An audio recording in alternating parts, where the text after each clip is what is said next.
Hebat ni, Rasul hebat ni. Yang sampai hari ni tuan-tuan sekalian, ulama khilaf. Nabi Khadir ni ada satu kumpulan para ulama yang bukan kecil, ulama-ulama besar juga sebutkan bahawa dia hidup sampai hari ni. Sebab dia pelik. Dia hidup pada satu zaman yang Nabi Musa pun tak tahu kata ada Rasul hebat pada zaman, ada Nabi hebat pada zaman tu. Nabi Musa pun tak tahu. Dan sebahagian kumpulan ulama lain kata dia telah pun meninggal dunia. Kita tak tahu, semua ni rahsia Allah sampai hari ni. Ada pendapat jangan kata satu je, ada dua pendapat. Bila Nabi Musa patah balik dengan anak murid dia, cari ayat 65. Fawajada 'abdan min ibadina, lalu mereka berdua bertemu dengan seorang hamba di antara hamba-hamba kami. Duk buat apa? Duk baring je. Kita duk ingat Rasul, kalau Rasul hebat, power ni kira tengah terbang lah kata. Duk terbang pergi ke pokok-pokok. Ni Rasul hebat ni. Ataupun paling kurang duk berjalan atas. Kok Nabi Musa tengok tu dah duk berjalan atas laut ni, jalan. Ni memang hebat ni.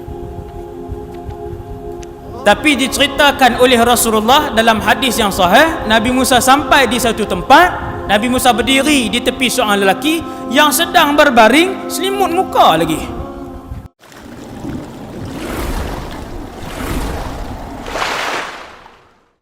Assalamualaikum warahmatullahi wabarakatuh.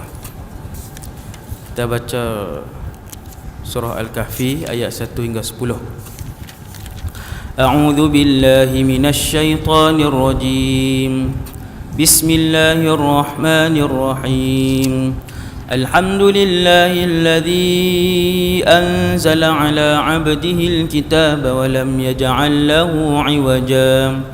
قيما لينذر بأسا شديدا من لدنه ويبشر المؤمنين الذين يعملون الصالحات أن لهم أجرا حسنا ماكثين فيه أبدا وينذر الذين قالوا اتخذ الله ولدا ما لهم به من علم ولا لآبائهم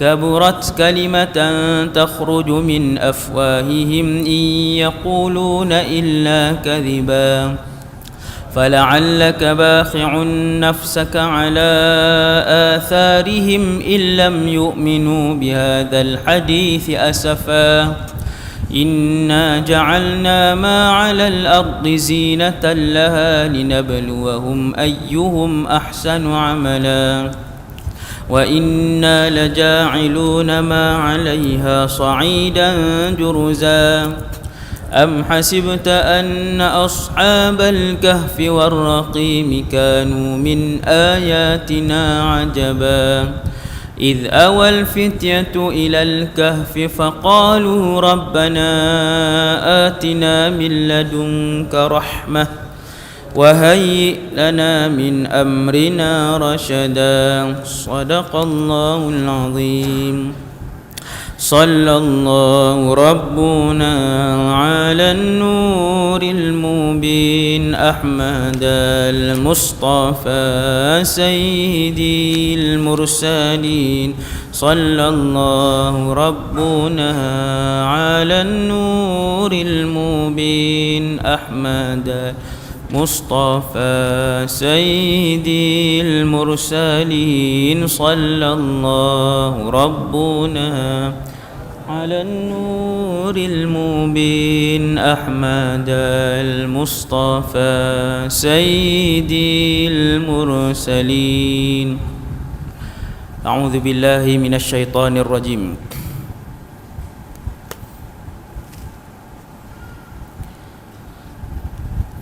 بسم الله الرحمن الرحيم الحمد لله رب العالمين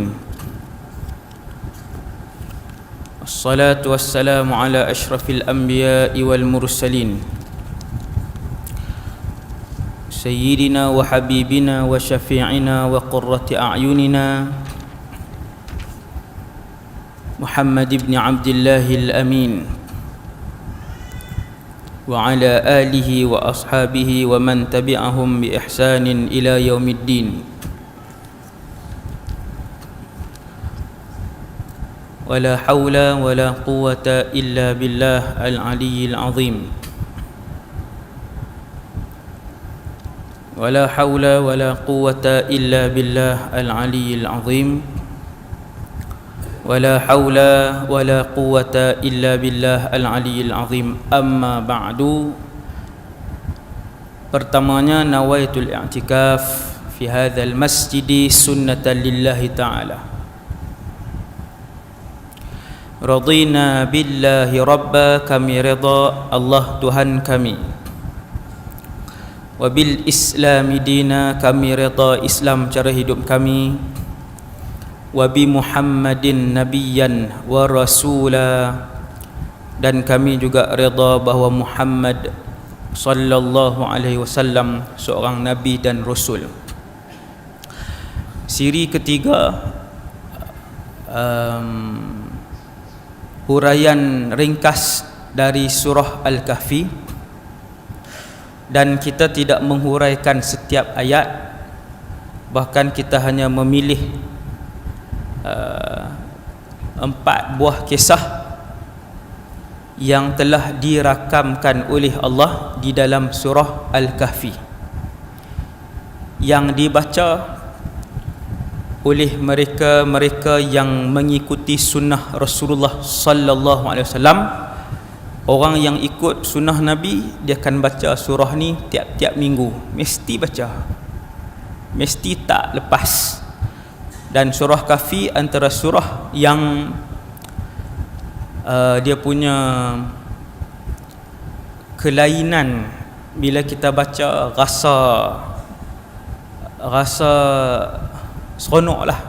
Semua surah Quran seronok, cuma ada sebahagian surah dia 2 kali 3 kali ganda. Macam semayang lah, semayang tang mana pun seronok. Kita semayang di mana pun seronok, tapi di Mekah seronok tak? Lagi seronok. Surah sama, ada surah dia ketua-ketua surah, dia menteri-menteri surah, seperti surah Al-Mulk, menteri-menteri.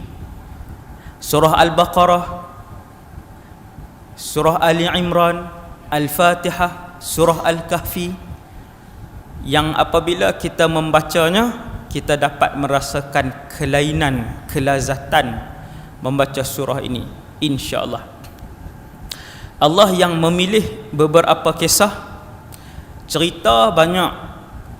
Nabi saja ada 124,000 orang Nabi. Banyaknya cerita tu kalau cerita Nabi saja. Salahkah kalau ceramah ni kita selitkan dengan cerita-cerita Quran? Bahkan ia sangat dituntut. Allah yang suruh kita sampaikan cerita ni supaya semua umat Rasulullah mengambil iktibar daripada kisah yang Allah pilih. Antara kisah yang bagi kita sangat luar biasa, akal manusia biasa tak boleh proses kisah ni, sebab mereka tidur terlalu lama, iaitulah kira-kira 309 tahun. 309 tahun bangun elok lagi. Rupanya bila tengok dalam surah Al-Kahfi, adakah mereka ini diangkat ke langit ataupun berada di tempat yang sama? Jawapan dia, 7 pemuda beriman ni memang tidur tempat tu lah 309 tahun. Allah Ta'ala tak ubah pun. Maksud tak ubah saya ni, maksudnya tak buat keluar pun daripada gua kecil tu, tak angkat pun naik ke langit dak, di situlah. Cuma Allah Subhanahu Wa Ta'ala menggerakkan badan mereka. Berapa kali yang tu khilaf. Saya tak mau ambil khilaf, dia jadi terlalu panjang. Hampir setiap ayat tu dia ada khilaf dia. Berapa kali Allah Ta'ala balikkan ke kanan dan ke kiri, setiap berapa hari sekali. sebulan ke. Tak ada orang, tak ada malaikat, direct kuasa Allah SWT. Tujuh orang ni badan mereka akan pusing ke kanan, kemudian letak balik pusing ke kiri, supaya bahagian badan yang tak kena cahaya matahari itu bila dibalikkan oleh Allah maka terkena cahaya matahari. Kalau duduk macam tu saja, setahun pun dah berulat dah belakang. Setahun boleh berulat dah, dia tak kena langsung matahari, maka Allah gerakkan. Dan yang lain daripada tu adalah kuasa Allah SWT, iaitu rambut mereka tak panjang. Sepatutnya panjang lah, 300 tahun, kira-kira 100 meter lah, kau lebih. 300 tahun bukan 100 meter dah saya rasa. Rambut tu bukan panjang pada dia, panjang lagi pada jalan kampung. Tetapi Allah menghentikan rambut itu sebab Allah nak bagi tahu kepada saya, pemuda Ashabul Kahfi yang kami hentikan rambut mereka. Rambut tumbuh, bulu ketiak tumbuh, ni hak jenis tumbuh ni. Seperti mana kami juga yang menghentikan bulu mata dan bulu kening kalian. Ni hak lah ni. Padahal dekat je ni. Ni bulu kening, ni rambut. Duk dekat ya. Maksudnya kalau nak tumbuh bulu kening ni boleh lah, dia dekat ya, bukan jauh mana pun. Tetapi Allah nak bagi tahu 309 tahun kami hentikan rambut pemuda-pemuda Kahfi daripada tumbuh, kerana kami nak bagi tahu iaitulah Allah, kami jugalah yang menghentikan bulu-bulu dan rambut-rambut lain yang berada pada tubuh manusia. Bila raja yang berkuasa kejar mereka, tuan-tuan nak tahu raja ni hebat ke tak? Selalunya apabila dia mengaku dia Tuhan, hak tu memang raja yang dia punya kekayaan dia luar biasa, tentera dia luar biasa, teknologi dia luar biasa, ekonomi dia luar biasa. Waktu tu dia jadi lupa diri, dia mengaku Tuhan. Selalu macam tu. Hak jenis manusia hak mengaku Tuhan ni, kita baca balik dia punya kuasa dan empire pemerintahan dia mesti hebat sampai dia lupa. Sampai dia lupa kata dia pun berak, dia pun sakit, dia pun lena. Kalau hang Tuhan takkan lena, tak payahlah lena. Tapi sebab dia sempurna kehidupan dia ni dari segala sudut, seperti Fir'aun ni. Fir'aun sampai tahap tak pernah sakit, tak pernah sakit. Waktu tu dia mengaku dia Tuhan. Jadi raja pada zaman Ashabul Kahfi juga mengaku Tuhan. Dan tidak benarkan, bukan masjid saja tak dibenarkan. Bahkan siapa-siapa yang disyaki Islam akan ditangkap, dihadapkan di hadapan raja dan dipaksa untuk murtad. Seperti mana Ashabul Kahfi, pemuda-pemuda ni dibawa ke depan raja, akan tetapi mereka menyebutkan bahawasanya yang berkuasa ialah Allah Subhanahu wa ta'ala. Kemudian raja buat keputusan untuk bunuh. Pi bukit. Bulan lepas kita cerita dah. Bila masuk dalam naik bukit, masuk dalam gua, kan pi mana pun. Masuk dalam gua, berdoa kepada Allah Subhanahu wa ta'ala, yansyur lakum rabbukum min rahmatih. 7 ni ada ilmu, dan 7 ni beriman. Pemuda-pemuda ni, budak-budak muda ni, ke-7-nya ada ilmu, dan ke-7-nya ada iman yang tinggi. Dia selalu dua ni lain tuan-tuan. Ilmu saja kalau tak ada iman jadi iblis. Iblis kan alim, lebih alim daripada semua malaikat yang ada atas alam ni. Iblis, bukan saya kata, Ibnu Abbas radhiyallahu anhu. Maka dua ini ada pada 7 pemuda yang beriman ni. Bila mereka masuk dalam gua, mereka sebut, kita serahkan urusan kita kepada Allah. Serah kat siapa? Allah. Ketika mana mereka menyangkutkan, menyerahkan, melepaskan tawakal mereka, keyakinan mereka kepada Allah, ketika itu hasbunallah wa ni'mal wakil. Yang bertawakal kepada Allah, maka cukuplah Allah itu untuk tempat mereka bergantung.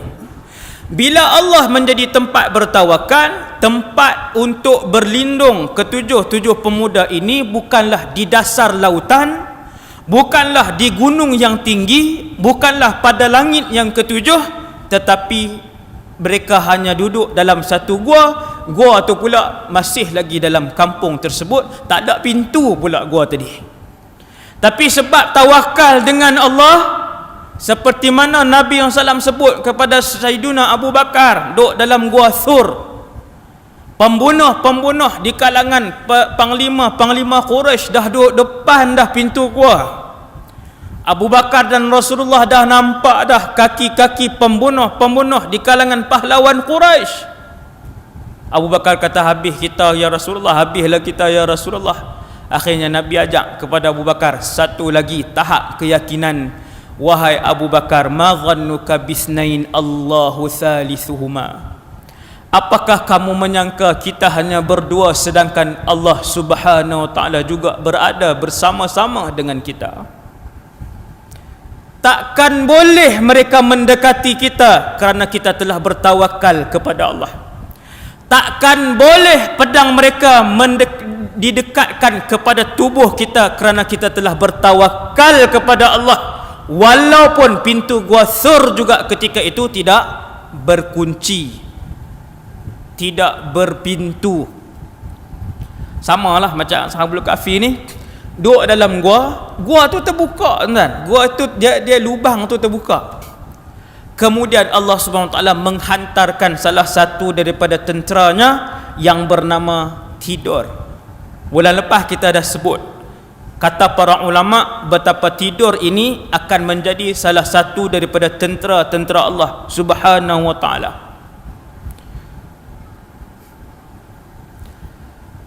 Setengah orang kalau kadang-kadang lapang sangat, duit tak ada, orang susah lah ni, kita ayat ni kita tak faham.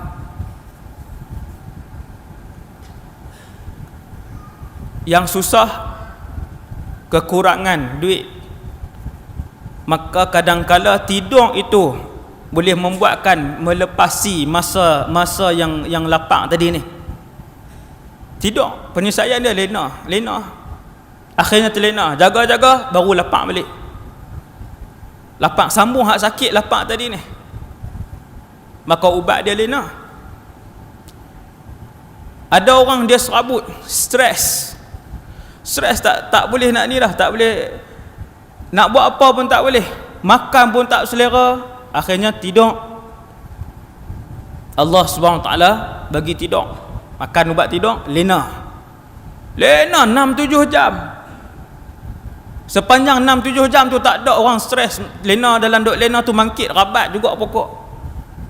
Hak lena 6-7 jam tu, maka lena lah 6-7 jam. Tidur, bantuan daripada Allah Subhanahu Wa Taala. Ada orang sakit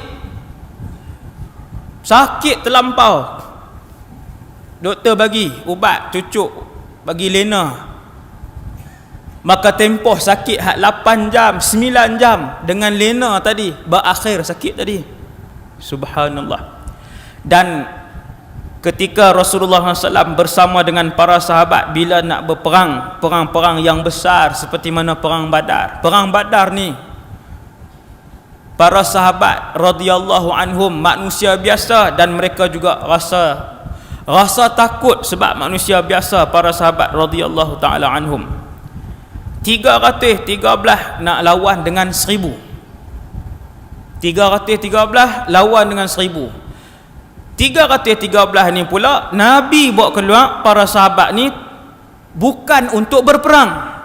Ini cerita perang Badar. Tuan-tuan tengok balik sirah Badar ni, Nabi bawa keluar betul-betul bukan untuk perang. Maka senjata yang dibawa adalah senjata yang paling asas, bukan untuk bunuh pun. Senjata biasa ni, kalau jumpa ranting besar sikit, nak potong ranting untuk teruskan perjalanan. tiba-tiba diisytiharkan perang dengan 1000 orang yang lengkap dengan senjata peperangan. Maka ketika itu salah satu daripada bantuan yang dihantarkan oleh Allah Subhanahu Wa Taala, kata seorang sahabat nama Abu Talhah, aku masih ingat bagaimana Allah Subhanahu Wa Taala menghantar an-nu'as. Nu'as ni mengantuk. Menghantar keadaan mengantuk kepada sebahagian besar tentera-tentera Islam dalam perang Badar. Sehingga kan dia dekat-dekat nak perang tu, Allah Ta'ala tak mau bagi ni sangat. Dah lah tak ada senjata, sikit pula. Hukum akal memang 10 minit kalah terus tentera Islam waktu tu. 10 minit awal mesti mati. Maka Allah nak mententeramkan para sahabat Badar pada tahun 2 Hijrah tersebut. Allah hantar mengantuk, nu'as.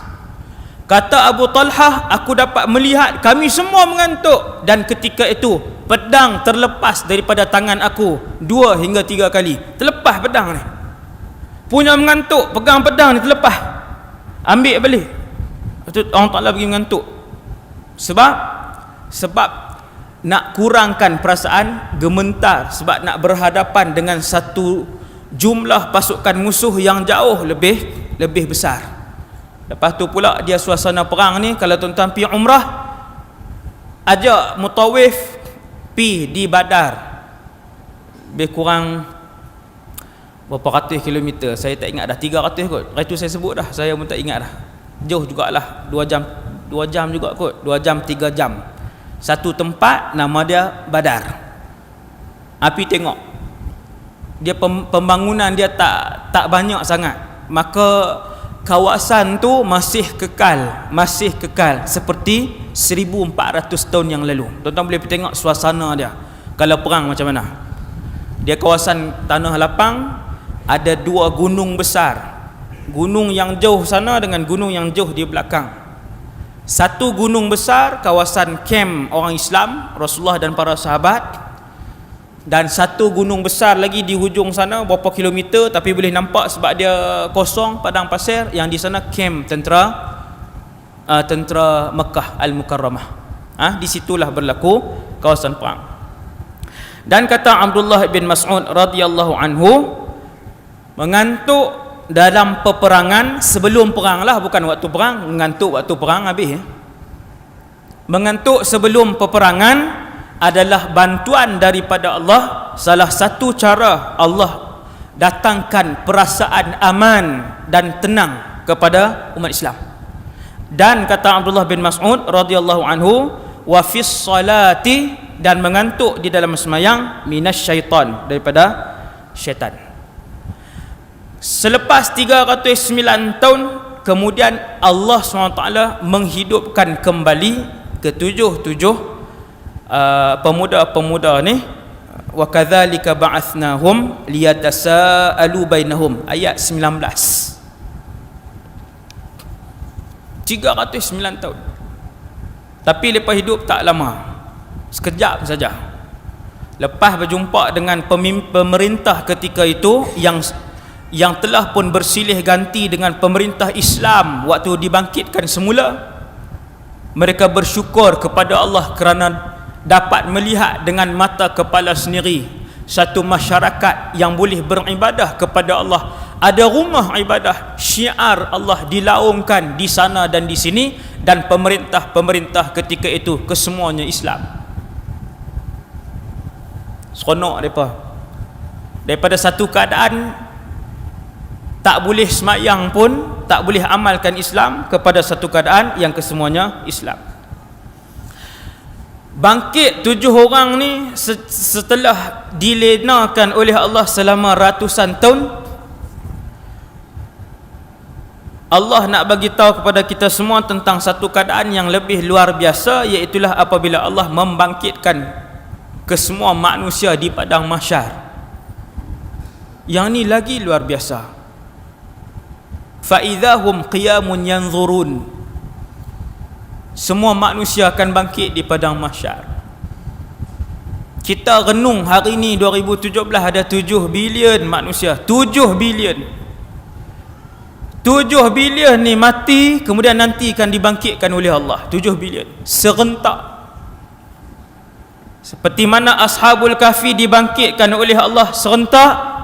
Ashabul Kahfi yang ditidurkan oleh Allah ratus-ratus tahun ni, Allah Ta'ala bangkitkan serentak. Jaga seorang, pakat jaga, kawan ni bangkit, kawan ni tenyah mata, kawan ni apa semua.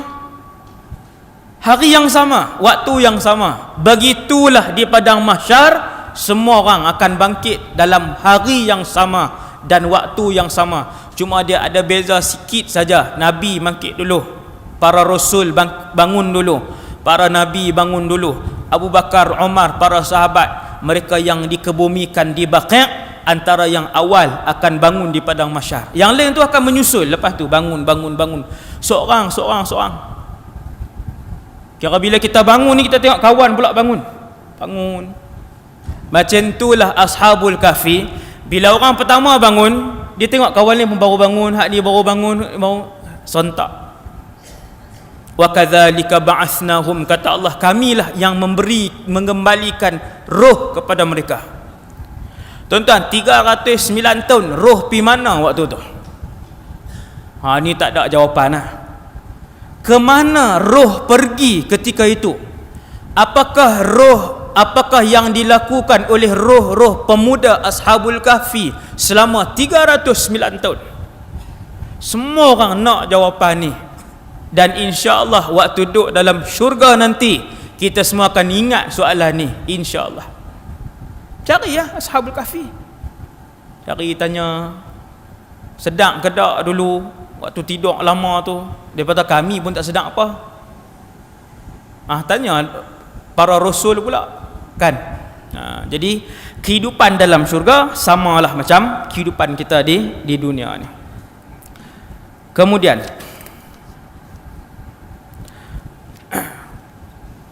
antara yang dimatikan, yang disebutkan oleh Allah Subhanahu Wa Taala bersama dengan Ashabul Kahfi adalah anjing yang bersama dengan mereka. Menurut pendapat yang paling masyhur, anjing tu dia tak duduklah sampai dalam syurga, kerana tak ada nas yang sarih dan sahih bahawa anjing tu masuk dalam syurga. Tak ada dalil yang kuat. Cumanya para ulama kata yang ijma' ke semua ulama ialah anjing itu bukanlah anjing yang dimiliki oleh salah seorang pemuda Ashabul Kahfi, tetapi anjing itu adalah anjing yang hanya ikut mereka, berkawan dengan mereka dan mengiringi mereka ketika mereka dalam perjalanan nak pi ke dalam gua.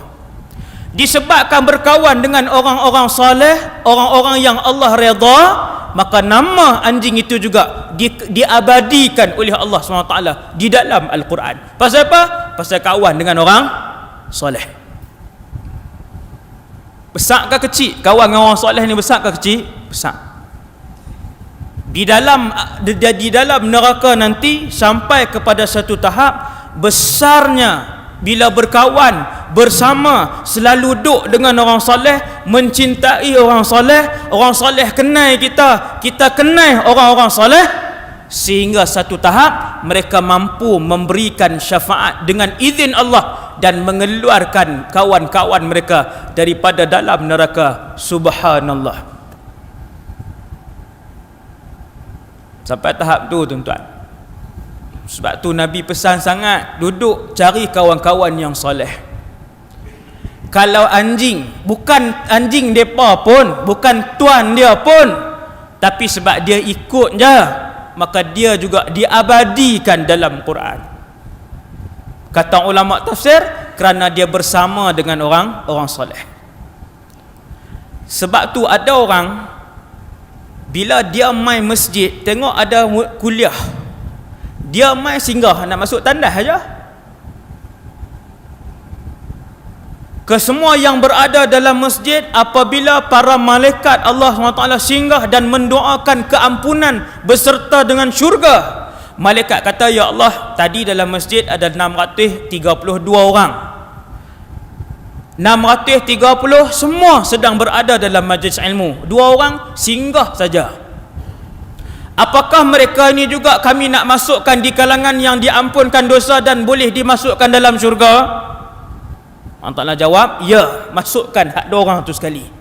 Sebab mereka lalu di majlis orang soleh, di majlis ilmu, di taman syurga. Lalu je. Bukan main duduk pun, main singgah je, main perbaik-baik je, main tengok meter masjid je. Tapi waktu tu ada majlis ilmu, waktu tu ada ramai orang soleh berhimpun, Allah Ta'ala kata, masukkan mereka dalam pahala yang diberikan. Humul qaum la yashqa bihim jalisuhum. Allah Ta'ala jawab, kerana kumpulan orang baik-baik ni, siapa saja yang dekat dengan mereka akan mendapat keberkatan dan rahmat Allah SWT. Yang dekat, kalau yang kawan, yang dekat, kalau yang kawan, mereka boleh memberi syafaat kepada kawan-kawan mereka yang berada di dalam neraka. Subhanallah. Dalam neraka nanti tuan-tuan, wal'iyadzubillah lah, kita tak mau tengok lah benda tu. Dalam neraka nanti, siapa-siapa yang masuk neraka ni, dia teringatlah cerita ni. Tu dia. Macam kan ada ahli neraka pula ni, kan? Kita doa semua ahli syurga lah, insya-Allah, kan? Semua sekali, insya-Allah. Kalau ada nanti salah seorang daripada kita ke siapa-siapa kaduk dalam syurga dan neraka, dia akan tengok ada orang neraka ni keluar.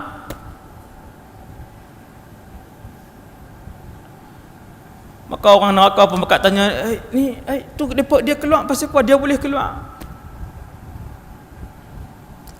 Adakah ahli keluarganya yang mati syahid? Apakah ada ahli keluarganya yang Nabi dan Rasul? Dia berkata tak. Malaikat kata tidak.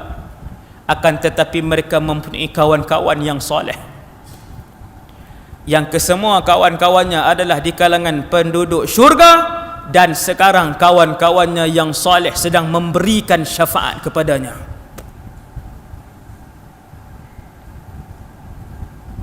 Subhanallah. Ini Ashabul Kahfi ni. Anjing tu pun masuk sekali sebab bersama dengan hak soleh tadi ni, orang-orang yang soleh.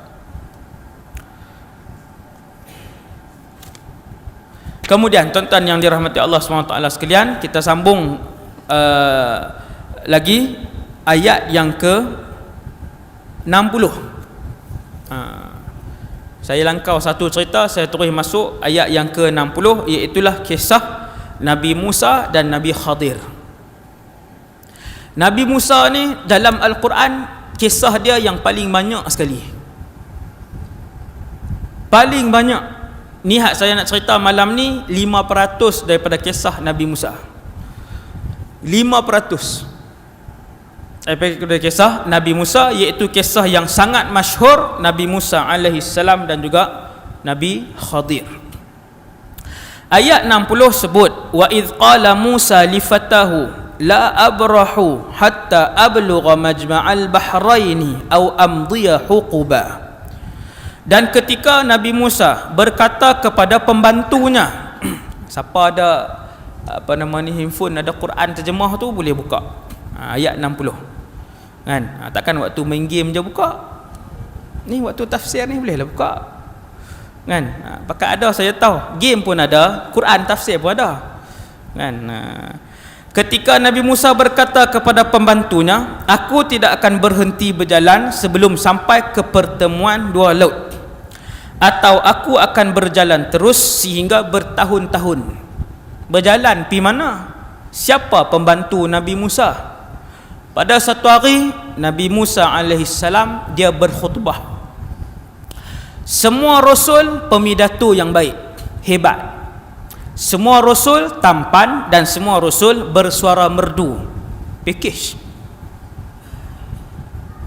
Dan tidak semua rasul diberikan oleh Allah kekayaan dunia. Yang tu beza sikit. Ada rasul raja dan ada rasul rakyat biasa. Antara rasul yang raja, Sulaiman dan Daud alaihissalam, raja. Dia rasul dan raja. Dan rasul yang rakyat biasa, yang ni ramai. Termasuklah Rasulullah SAW dan Rasulullah juga menjalani hidup sebagai pemimpin Madinah Al-Munawwarah. Nabi Musa dia berkhutbah di hadapan Bani Israel. Bani Israel ni Yahudi, tuan-tuan sekalian, adalah umat yang kedua teramai selepas umat Nabi Muhammad sallallahu alaihi wasallam. Ni selepas kita. Selepas kita yang paling ramai adalah Yahudi. Sehingga di mahsyar nanti ini Rasulullah cerita dalam hadis sahih, kita akan tengok satu kelompok dia duduk serumpun sama-sama, dia membentuk satu kawasan sehingga menghitamkan kawasan itu, dan mereka adalah umat Nabi Musa alaihissalam, Yahudi. Ramai. Daripada 25 rasul, hampir 10 adalah rasul dari kalangan bangsa Yahudi. Ramainya rasul Yahudi ni. Bila Nabi Musa dia berpidato, berkhutbah di hadapan umat dia yang ramai tadi ni, kesemuanya menangis. Selesai khutbah dia pun turun. Maka beberapa orang daripada pengikut Nabi Musa ni mai tanya, wahai Musa, wahai Rasulullah Musa, hebat, kamu seorang yang hebat apa semua. Wahai Musa, adakah di atas muka bumi ini orang yang lebih alim daripada kamu? Maka Nabi Musa pun jawab, tiada. Sebab kaedah dia apa, tuan-tuan? Setiap rasul adalah orang yang paling alim sekali yang hidup pada zaman tu. Ini kaedah. Kira kalau zaman Nabi Musa, dialah yang paling alim. Zaman Nabi Yusuf lah yang paling alim. Zaman Nabi, dia macam tu. Pada zaman Nabi Ilyas lah yang paling alim. Pada zaman Rasulullah Nabi Muhammad adalah manusia yang paling alim pada zaman tu. Bila pengikut dia tanya, Nabi Musa pengikut dia tanya, wahai Musa, ahunaka man a'lamu minka fil alam? Nabi Musa kata tiada. Tanpa dia mengembalikan kepada ilmu Allah Subhanahu Wa Taala. Nampak tuan? Dia tak sebut tiada, wallahu alam. Yang sepatutnya lebih lunak lagi, lebih seni lagi, lebih beradab, tiada, wallahu alam. Bila Nabi Musa kata tak ada, dan kata Rasulullah Musa tidak menyandarkan kepada ilmu Allah, maka ketika itu Allah mewahyukan, wahai Musa, hunaka abdun min ibadi huwa a'lamu mink. Wahai Musa, di sana ada seorang hamba di kalangan hamba-hambaku yang memiliki ilmu yang kamu tidak miliki. Tu dia. Siapa dia pula dah? Hak ni yang paling misteri sekali sampai hari ni. Ulama khilaf banyak. Iaitulah Nabi Khadir alaihi salam. Sebutan dia Khadirun, kan Khidir. Khadir ada dalam Sahih Bukhari, Nabi Rasulullah yang sebut Khadir. Kata Allah, wahai Musa, ada satu orang yang memiliki ilmu yang kamu tidak miliki. Kita nak buat apa? Apabila Nabi Musa dengar ada orang yang lebih alim daripada sebahagian sudut, memiliki ilmu yang dia tak ada, Nabi Musa teringin nak berguru dengan orang tu. Tuan-tuan, antara Musa dan Khadir alaihi wassalatu wassalam, siapa yang lagi tinggi ketakwaan dia? Nabi Musa lah. Sebab Nabi Musa dia ulul azmi. Nabi Khadir dia bukan ulul azmi, dan dia tak termasuk di kalangan Rasul 25 orang tu. Hak 25 yang disebut secara jelas, yang Allah spesifik nama dalam Quran 25. Yang ni tinggi sekali, kedudukan paling tinggi. Adapun Khadir tidak disebutkan, dia disebut dalam hadis Nabi Khadir alaihi salam.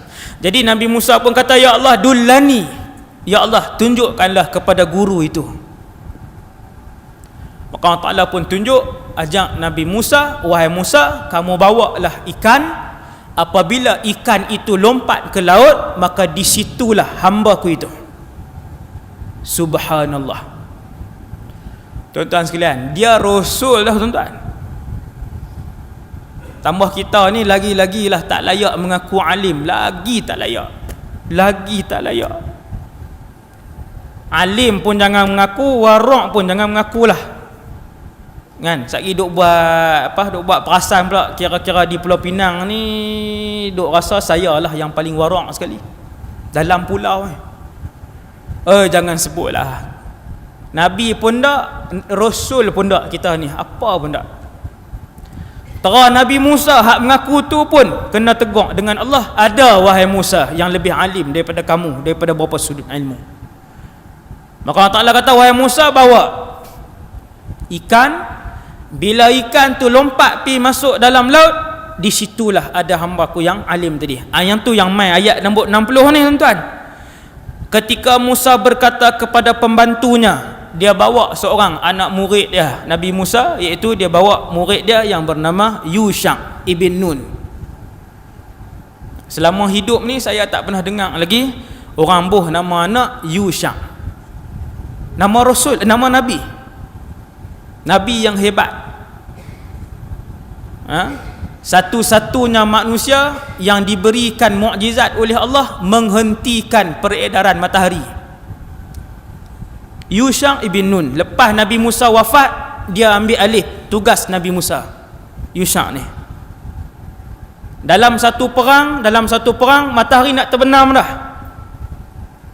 Maka dia kata dekat matahari, dia kata, ya ayyatuhas syams anti ma'murah wa ana ma'mur. Hang pun hamba, aku pun hamba Allah. Dua-dua hamba Allah. Sekarang aku nak selesaikan peperangan ini. Zaman tu malam tak boleh perang. Nak perang siang saja. Di syariat zaman, peraturan zaman tu. Macam zaman Nabi lah. Kalau zaman Rasulullah tak boleh perang bulan-bulan haram. Rajab, Zulqaidah, Zulhijjah, kan tak boleh perang. Dia setiap zaman Rasul ni dia ada peraturan-peraturan dia tersendiri. Ada Rasul harta rampasan perang, bila habis perang dapat harta rampasan orang kafir, tak boleh makan walaupun sesin. Kena himpun tengah padang, Allah akan hantar kilat, petir, bakar semua sekali. Ada syariat begitu. Syariat pada zaman Nabi Yusha ibn Nun ialah pada waktu malam mesti dihentikan perang. Dekat-dekat nak maghrib, dekat-dekat nak menang dah, matahari pun nak terbenam. Maka Nabi Yusha minta dengan Allah, ya Allah, Kau hentikanlah matahari ni ya Allah, untuk kami selesaikan peperangan ni. Lalu berhenti matahari. Yang ni hadis sahih. Yang sahih yang ni, cerita ni. Jadi Nabi Yusha ni lah pembantu Nabi Musa. Kan, tok guru pun hebat, anak murid mesti hebat. Ni tuan guru Nabi Musa. Maka Nabi Musa pun ajak, wahai Yusha, jom kita nak pergi jumpa satu orang. Maka siaplah barang apa semua, siap makan, siap ikan apa semua. Wahai Yusha, bawa ikan. Dan ikan itu ikan mati, bukan ikan hidup.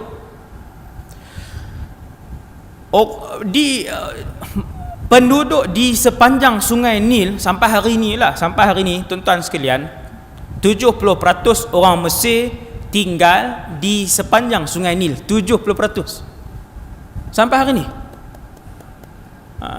Jadi orang-orang Mesir ni daripada zaman dulu yang hidup dekat dengan sungai Nil ni, penduduk yang dekat dengan sungai Nil ni, mereka ada satu kemahiran nak bagi ikan ni dia tak busuk, hak mati dah ni. Kemahiran tu bukan mereka saja ada, orang Penang pun ada, orang belah kita pun banyak kemahiran tu. Apa dia? Ikan kerin lah, ataupun pekasam. Kan buat pekasam, bawa. Maka ikan yang dia bawa itu adalah ikan mati. Jumhur ulama tafsir sebut ikan tu ikan mati.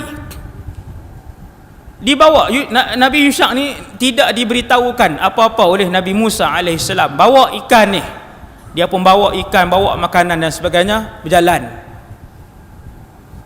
Di mana? falamma balagha, ayat 61, falamma balagha majma'a bainihima nasiya hutahuma fattakhadha sabilahu fil bahri saraba. Apa maksud dia? Ketika mereka sampai ke pertemuan dua laut itu, mereka lupa akan ikannya. Nabi Musa, dia kisah ni tuan-tuan, jumpa Nabi Khadir ini, kebanyakan ulama sebut kisah ini berdekatan dengan Palestin, dekat dengan Tasik Tabariyah. Tasik Tabariyah dekat, berdekatan dengan tu lah. Tuan-tuan boleh balik tengok, tapi dalam bahasa Arab lah. Ulama-ulama kita, dia buat keluar peta tu, dia tunjuk di mana apa semua kawasan ni lah perjumpaan Majma'ul Bahrain, pertemuan dua laut. Nabi Musa pun berjalan sampai di satu batu besar. Sampai di satu batu besar, Nabi Musa pun tidur di situ. Cerita ini dihuraikan oleh Rasulullah dalam hadis yang sahih, Bukhari ataupun Muslim, saya tak ingat, dalam hadis sahih. Quran sebut umum je. Bahkan ayat 61 ni Allah sebut dah sampai dah Majma'ul Bahrain.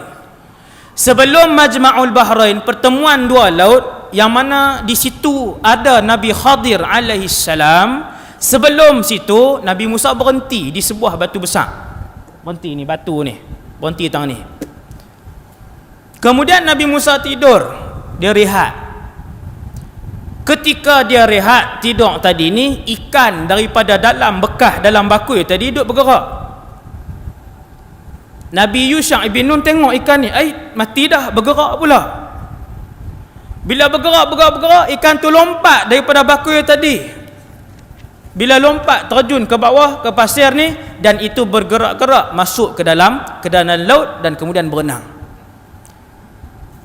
Apabila ikan lompat dan masuk kembali ke dalam laut, Allah Ta'ala dah pesan kepada Nabi Musa, wahai Musa, di situlah hamba aku. Bukan di Majma'ul Bahrain, saya silap. Dekat tempat lompat tadi ni, Nabi Khadir. Ikan tu lompat masuk, Nabi Musa lena. Anak murid ni tunggu tengok, rehat, tok guru rehat. Bangkit Nabi Musa, dia lupa dah. Bila Nabi Musa bangun, dia pun dah lupa. Siap-siap barang, Nabi Musa kata, jom kita teruskan perjalanan. Kata Nabi Musa, kita akan teruskan perjalanan walaupun mengambil masa berpuluh-puluh tahun. Tuan-tuan tengok, ayat 60, Allah Ta'ala guna huqubah. Huqubah ini jamak kepada hiqbah. Hiqbah ni adalah kata nama yang digunakan untuk masa. Macam kita guna dekad, kurun.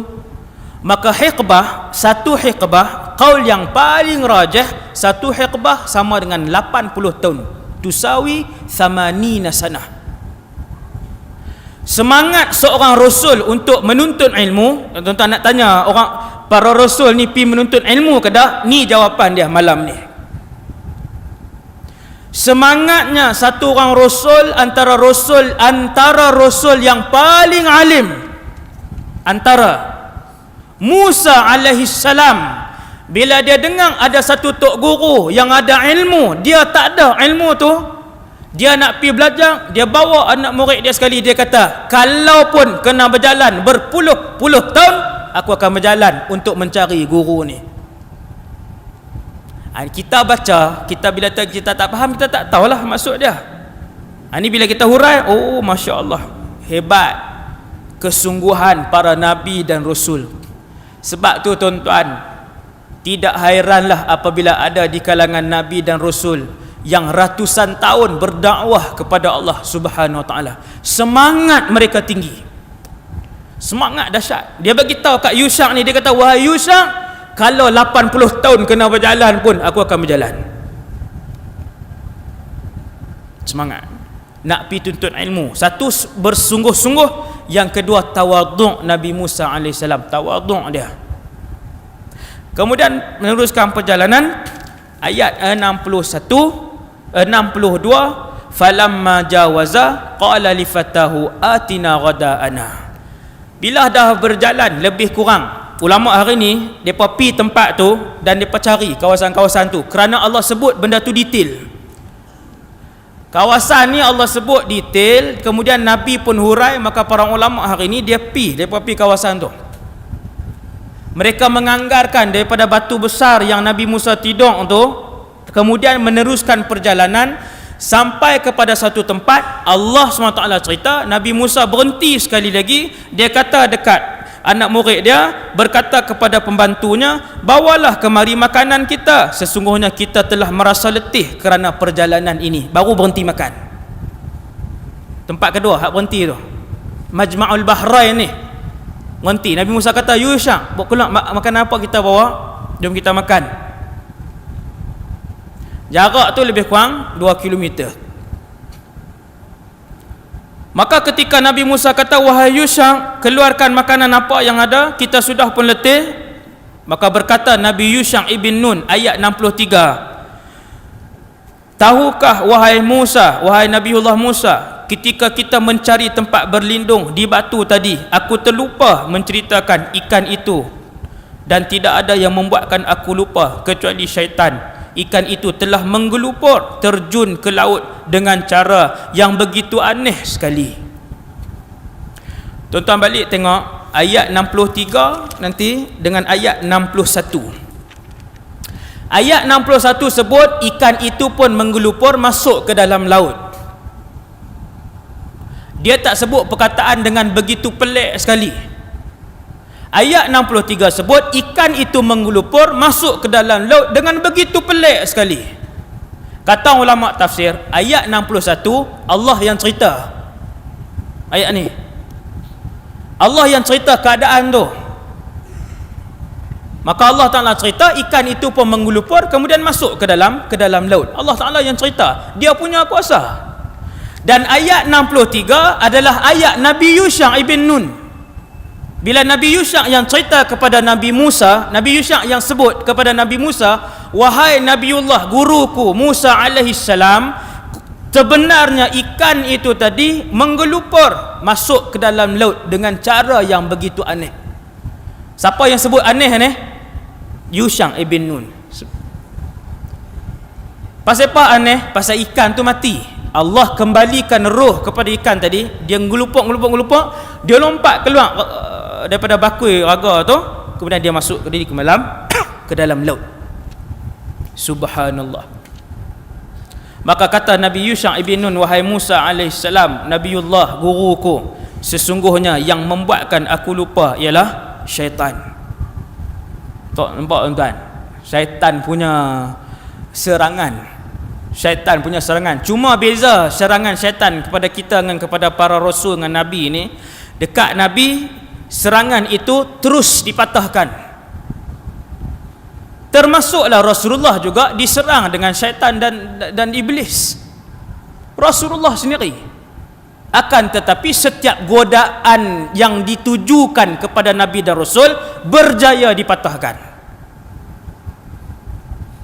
Nabi semayang, iblis mai nak baling api ke muka Nabi, nak rejamkan api di muka Nabi. Maka Nabi pun pegang iblis tadi, Nabi cekik dia sehingga terjelen-jelen lidahnya. Nabi kata, aku merasakan kesejukan lidahnya sehingga ke tangan aku. Hadis tu sahih. Nabi cekik dia, Nabi tak di dinding sampai lidah ni terkeluar ni, kena tangan Nabi hak cekik tu. Maksudnya lidah panjang tak? Panjang macam cerita hantu kita duk tengok tu lah. Dalam hadis tu Nabi sebut, aku merasakan kesejukan lidahnya sampai ke tangan ni. Maksudnya keluar sampai sini. Lalu aku melepaskannya. Kalau aku kendaki dengan izin Allah, aku boleh ikat dia dan boleh dituju oleh kanak-kanak di seluruh Madinah di baling batu. Mukjizat Rasulullah. Nabi boleh ikat dia. Daripada ghaib, Nabi boleh ikat dia, semua orang boleh tengok, semua orang boleh baling batu. Nabi kata, aku lepaskan dia. Itu antara mukjizat. Maka Rasul juga digoda dan diuji dengan serangan daripada iblis dan syaitan. Nabi Yusha' ibn Nun kata, aku terlupa tadi, syaitan yang membuatkan aku lupa. Tapi dia teringat baliklah sebab Rasul dia cepat. Kan? Kita tahun lepas kena goda pun tak, hari ni tak ingat ke. Tak sedar-sedar ke. Kan? Subhanallah. Sebab tu kena banyak dengan Allah Subhanahu Wa Taala. Maka jawab Nabi Musa, tuan-tuan tengok ayat 64. Nabi Musa kata apa? Itulah tempat yang kita cari. Qala dzalika ma kunna nabghu. Dan Musa berkata, wahai Yusha', itulah petanda yang Allah bagi tahu di mana ikan tu lompat. Maka di situlah ada Khadir alaihi salam. Khadir ni daripada perkataan hijau. Daripada perkataan hijau. Khadara, hijau. Sebab apa? Hijau. Kerana di mana-mana sahaja yang dilalui ataupun diduduki ataupun dilintasi oleh Nabi Khadir alaihi salam, maka seluruh kawasan itu akan jadi rumput dan tumbuh-tumbuhan yang menghijau. Subhanallah. Kan ada filem kan? Semua ada filem. Jalannya hijau. Nabi Khadir ni tang mana dia berjalan, habis dia berjalan tu hijau, di belakang tu hijau. Kalau dia duduk naik rumput rumput menghijau yang elok ni naik. Khadir. Ni Nabi yang sebut. Rasulullah yang cerita kenapa dia dinamakan Khadir. Maka Nabi Musa pun kata, jom kita patah balik. Kata Nabi Musa, fartadda ala atharihima qasasa. Apa dia? Maka mereka pun mencari kembali jejak langkah mereka. Maksudnya tanah yang mereka pijak waktu tu ada kesan. Nabi Musa kata, jom kita patah balik. Berdasarkan tapak kaki yang kita lalu ni, sebab baru je. Maka patah baliklah dua-dua orang tadi. Jalan cari. Sampailah nampak batu besar yang mereka duduk rehat tak sat. Maka di situlah Nabi Musa dan Nabi Yusha' mencari-cari Nabi Khadir alaihi salam dan jumpa satu orang. Hebat ni, Rasul hebat ni. Yang sampai hari ni tuan-tuan sekalian, ulama khilaf Nabi Khadir ni. Ada satu kumpulan para ulama yang bukan kecil, ulama-ulama besar juga sebutkan bahawa dia hidup sampai hari ini. Sebab dia pelik. Dia hidup pada satu zaman yang Nabi Musa pun tak tahu kata ada Rasul hebat pada zaman, ada Nabi hebat pada zaman tu. Nabi Musa pun tak tahu. Dan sebahagian kumpulan ulama lain kata dia telah pun meninggal dunia. Kita tak tahu, semua ni rahsia Allah sampai hari ini. Ada pendapat jangan kata satu je, ada dua pendapat. Bila Nabi Musa patah balik dengan anak murid dia, cari ayat 65. Fawajada 'abdan min ibadina. Lalu mereka berdua bertemu dengan seorang hamba di antara hamba-hamba kami. Duk buat apa? Duk baring je. Kita duk ingat Rasul, kalau Rasul hebat, power ni kira tengah terbang lah kata. Duk terbang pergi ke pokok-pokok. Ni Rasul hebat ni. Ataupun paling kurang duk berjalan atas, kok Nabi Musa tengok tu dia duk berjalan atas laut ni. Berjalan. Ni memang hebat ni. Tapi diceritakan oleh Rasulullah dalam hadis yang sahih, Nabi Musa sampai di satu tempat, Nabi Musa berdiri di tepi seorang lelaki yang sedang berbaring, selimut muka lagi.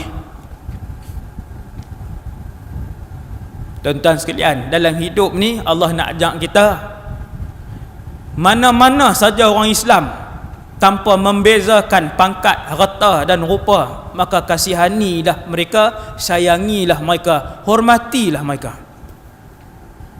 Kita tak tahu hak mana di kalangan mereka ni adalah waliullah, orang-orang yang Allah sayang, kita tak tahu. Uwais Al-Qarni, seluruh penduduk langit, 7 petala langit kenal Uwais Al-Qarni. Dia di bumi, di kampung dia di Yaman, orang panggil kat dia Sewil.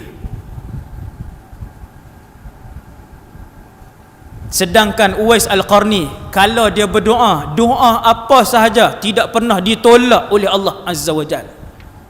Nabi siap pesan lagi dengan Umar dan juga Sayyidina Ali. Dua ni hebat, tuan-tuan. Nabi kata, wahai Umar, wahai Ali, kalau kamu jumpa dengan Uwais, minta Uwais doakan kamu, kerana doanya tidak ditolak oleh Allah. Siapa, tuan-tuan? Orang kampung panggil kat dia sewil, separuh ya. Kita tak tahu, tuan. Nabi Khadir alaihi salam yang punya ilmu yang tidak dimiliki oleh Nabi Musa, duduk tidur macam tu aja. Tutup muka, tidur lena macam orang tak ada apa. Allahu akbar. Hormat. Bila dia Islam, hormat dia. Bila selagi dia Islam, sayang dia. Jangan pilih dan membeza-bezakan di antara satu sama lain. Bila Nabi Musa pun berdiri, Allah Ta'ala ilhamkan, wahai Musa, itulah Khadir. Khadir. Assalamualaikum warahmatullahi. Hadis ni sahih, tuan-tuan. Nabi Musa bagi salam. Lalu jawab Nabi Khadir, dia pun buka dia pun tengok. Dia kenal ke yang tu Nabi Musa? Tak kenal lagi. Tuan-tuan, manusia walaupun dia ada ilmu hebat ni, tapi dia tak tahu semua ilmu. Bila dia buka daripada penutup dia tu, dia pun tengok, dia jawab salam, waalaikumsalam warahmatullahi, anna bi ardikas salam. Lepas dia jawab salam, Nabi Khadir sambung. Lepas dia jawab salam tu, dia kata, wahai lelaki, masih adakah kesejahteraan di atas muka bumi hari ini? Orang jahat ramai, pemimpin-pemimpin zalim disebut. Masih adakah kesejahteraan di atas muka bumi Allah ni? Anna bi ardikas salam. Nabi Musa tak jawab. Lalu Nabi Khadir tanya kepada dia, man anta, siapa kamu? Nabi Musa jawab, Musa aja. Lalu Nabi Khadir tanya, Musa Nabiullah, Musa Bani Israel, adakah Musa Rasulullah Bani Israel? Maka jawab Nabi Musa, ya, aku adalah Musa Nabiullah Bani Israel. Ada apa wahai Musa? Kata para ulama tafsir, bila Nabi Khadir tanya soalan nombor 2, soalan pertama, siapa kamu? Dia tak kenal Nabi Musa. Walaupun dia ada ilmu hebat, laduni dia, tapi dia tak kenal yang tu Musa. Allah Ta'ala nak beritahu, dia tetap manusia biasa. Subhanallah. Bila Nabi Musa sebut Musa, baru dia tanya, Musa Bani Israel. Kata para ulama tafsir, bermaksud Nabi Khadir juga telah dimaklumkan oleh Allah bahawa Musa akan datang berjumpa dengan kamu. Cuma macam mana rupa dia, tak tahu. Dia akan mai. Sebab tu bila Nabi Musa jawab Musa, dia kata, Musa Bani Israel. Ya, Musa Bani Israel. Wahai Musa, untuk apa kamu datang? Dia tak tahu. Nabi Musa jawab, ini ayat ni. Ayat 66. Hal attabi'uka ala an tu'allimani mimma 'ullimta rusyda? Boleh tak aku nak berguru dengan kamu? Sedangkan dia di kalangan hamba Allah nombor 3, Nabi Musa alaihissalam. Nombor 3 di kalangan hamba-hamba Allah.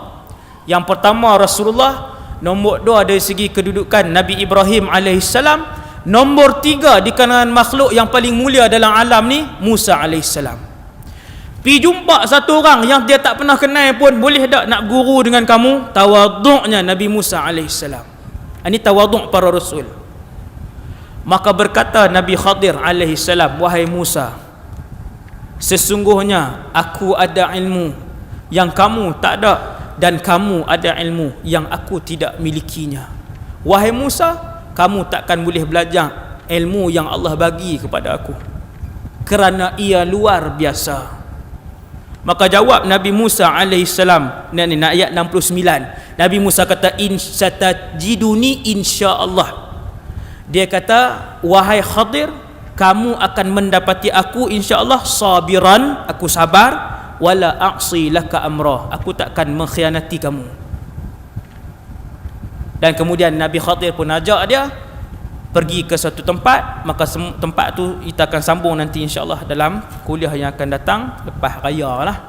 Nak puasa dah kan, insya-Allah selepas raya. Ke manakah Nabi Khadir bawa Nabi Musa alaihissalam, dan apakah hadis-hadis yang Nabi sebut tentang perbualan mereka. Dalam Al-Quran dia cerita sikit, Nabi hurai panjang apa yang berlaku, dia tengok apa, banyak lagi yang disebutkan oleh Rasulullah SAW, dan apakah pengakhiran ilmu yang diperolehi oleh Nabi Musa alaihissalam setelah berguru dengan Nabi Khadir alaihi salatu wassalam, yang baik daripada Allah, yang lemah dan kurang daripada diri saya sendiri. Aqulu qali hadza astaghfirullahal azim li wa lakum, subhanakallahumma bihamdik asyhadu an la ilaha illa anta astaghfiruka wa atubu ilaik. Bismillahirrahmanirrahim. Wal 'asr innal insana lafi khusr illa alladhina amanu wa 'amilus solihati wa tawassaw. Bismillahirrahmanirrahim. Alhamdulillahi rabbil alamin, wassalatu wassalamu ala asyrafil anbiya'i wal mursalin wa ala alihi washabbihi ajma'in. Allahumma 'allimna ma yanfa'una. Ya Allah, ajarkanlah ilmu yang bermanfaat kepada kami. Wanfa'na bima 'allamtana. Ya Allah, manfaatkanlah ilmu yang Kau curahkan kepada kami.